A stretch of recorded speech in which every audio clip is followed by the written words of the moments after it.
Vagyok, 16 éves, és ez a történet 4 éjszakával ezelőtt történt velem. Nemrég úgy döntöttem, elmegyek sétálni. Egy elég eldugott, vidéki környéken lakom, ahol ilyenkor, különösen, amikor 15 Fahrenheit van, -9 Celsius fok, és éjfél után 12 óra 15 perckor senki sincs az utcán. Alig van közvilágítás, ezért általában zseblámpa kell, hogy láss valamit. Körülbelül félúton jártam a környéken, amikor elértem az első és egyetlen utcai lámpát az útvonalon. A gyenge fény alatt volt egy árnyék, ami mozdulatlanul állt, és őszintén szólva elég ijesztő volt.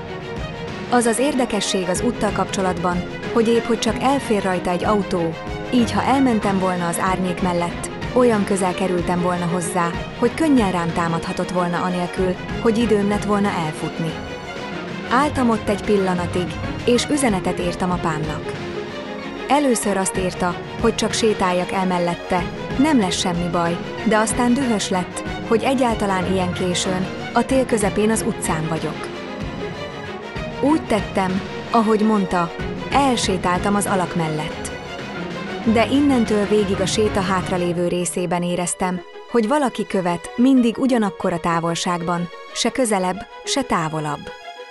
Amikor végre elértem a felhajtónkhoz, rohantam fel, de megcsúsztam a jégen, megvágtam magam, és azzal, hogy becsaptam az ajtót, felébresztettem a nagyapámat is. Azóta nem mertem újra sétálni indulni.